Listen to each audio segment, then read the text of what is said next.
Good morning. It's the third day of March today. Welcome to the Daily Post with its scriptures and thoughts and ideas that we hope will be helpful to you and uplifting through the day.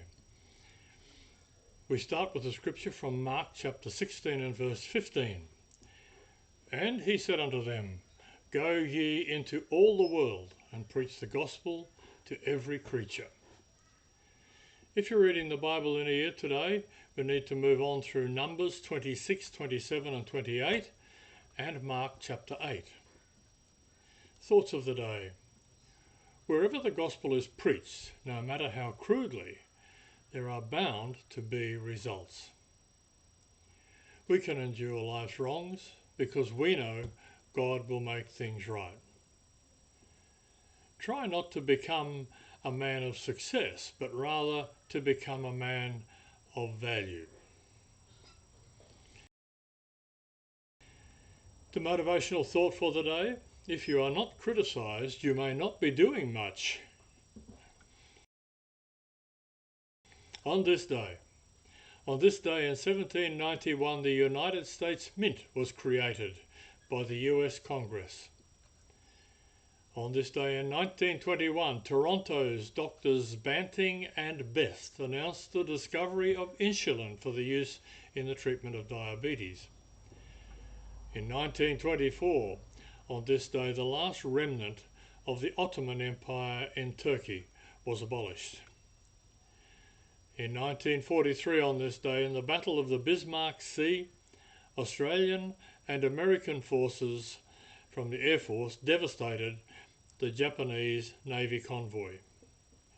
And in 2005, Steve Fossett became the first person to fly an aeroplane around the world solo without any stops and without refueling. You have to go and look that up to see how he managed that.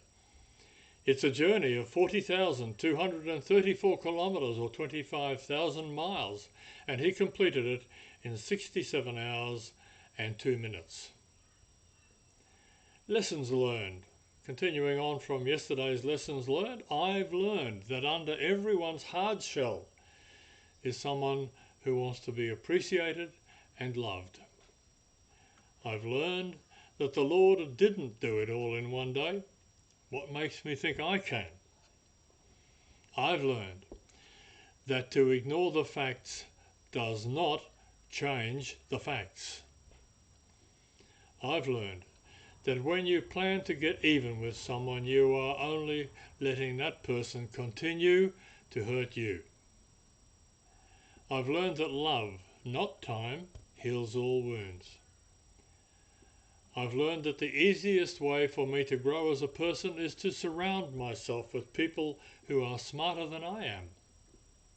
I've learned that everyone you meet deserves to be greeted with a smile.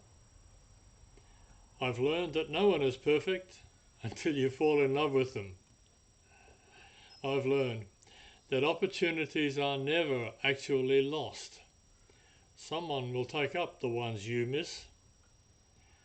I've learned that when you harbour bitterness, happiness will dock elsewhere. I've learned that I wish I could have told my mum that I love her one more time before she passed away.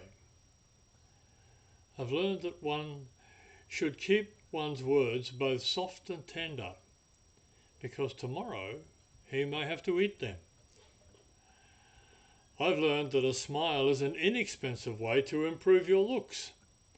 I've learned that I can't choose how I feel, but I can choose what I do about it. I've learned that when your newly born grandchild holds your little finger in his little fist, you're hooked for life. I've learned that everyone wants to live on top of a mountain, but all the happiness and growth occurs while you are climbing it. And I've learned that the less time I have to work with, the more things I seem to get done. The devotional thoughts of the day. The first, revealing the new covenant to come, on the scripture from Jeremiah chapter 30 and verse 11. References from Jeremiah 30, verses 1 to 24. but I will correct thee in measure. Record low interest rates have persuaded many people to refinance their homes recently. The procedure is fairly straightforward. A homeowner shops around for a new mortgage loan with a lower interest rate. Once the new loan is secured, the old loan agreement is nullified.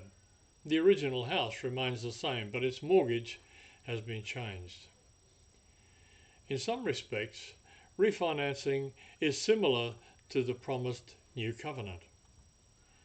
The basic agreement or covenant remains unchanged, but the way it's effected changed dramatically. Under the old covenant, people were supposed to remain obedient to God's law, yet sin made that impossible. Sacrifices for sin were designed to show that a price had to be paid and to point towards a future Messiah. Today and tomorrow we will look at Jeremiah's prophecy concerning the new covenant, perhaps one of the most exciting sections of this book. Notice that his prophecy was addressed to both Israel and Judah. See verse 3. You may remember that after Solomon's reign, Israel split into two nations. The northern tribes followed Jeroboam and were known as Israel. The southern tribes formed Judah under Rehoboam. A divided nation was never part of God's plan, so it's not surprising that the new covenant began with the promise of a restored, united kingdom. As we've seen before, however, the path to future restoration came through the present judgment. See verse 58. Yet, after this devastation, the Lord promised to break the yoke from his people. Moreover, he would also restore David, their king. See verse 9, which is a reference to the true king, Jesus. But in the meantime, Judah's current situation was hopeless.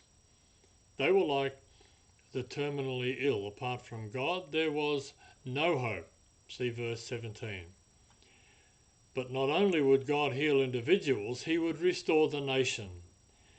The phrase, "You will be my people and I will be your God," see verse 22, echoes this same declaration of God's original covenant with his people in Deuteronomy. As we will see tomorrow, this covenant declaration anticipates the new or renewed covenant that God was about to proclaim. Today's passage ends curiously. In days to come you will understand this, it says. Many prophecies made sense only after the exile ended. At another level, however, the days to come have not yet come. Some prophecies will only make sense with the final fulfillment of all God's plans. This encourages us to keep an eternal perspective this side of heaven. We also need to read Jeremiah in light of the whole Bible. As we will see tomorrow, the new covenant leads us to the New Testament revelation of Jesus Christ. The second thought, God is sufficient for a lifetime. The scripture from Isaiah chapter 46 and verses 4 and 5. And even to your old age I am he, and even to hoar hairs will I carry you. I have made and I will bear. Even I will carry and will deliver you. To whom will you liken me, and make me equal and compare me, that we may be like? It's wonderful to experience the power of God from a child. The earlier we get to know Jesus Christ, the better. Having a period in the world does not ensure a more powerful testimony later on. The best testimony is that we have never been apart from the Lord. Praise the Lord for that. Time spent in the world, especially during the teenage years, can cause damage and problems that require a lifetime of attention, and we regret our foolish choices. God is a God for all ages. He is not only for enthusiastic teenagers, He is for all generations, and He is always the same. His faithfulness, His strength, His wisdom, and His love do not decrease with the passing of time. On the contrary, the longer we walk with God, the more we experience His care and strength.